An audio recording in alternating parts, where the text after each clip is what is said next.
मध्ये लेक माहेराला येते, दारात उभी राहते. भाऊ कुठेतरी बाहेर गेलेला असतो, भाऊजाई कामात असते आणि माहेराला आलेली लेक दारात उभी असते. 5 मिनिटं होतात, 10 मिनिटं होतात, कुणाचंच लक्ष नाही. डोळ्यातून अश्रू वाहत आहेत. आज माझी आई असती ना, 10 मिनिट उभं राहावं लागलं नसतं. पण आई गेली ना, माया गेली. व्यापता न येणारं अस्तित्व आणि मापता न येणारं प्रेम जिच्यामध्ये भरलेलं आहे ना, तिला आई असं म्हणतात.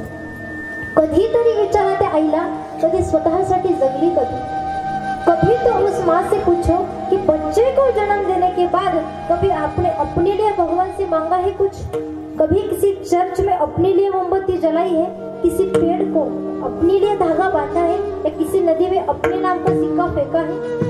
पूछो उस माँ से, तूने भी एक ही जिंदगी पाई है. स्वतःसाठी जगणं आई विसरून जाते लेकरांसाठी जिचं आयुष्य आहे.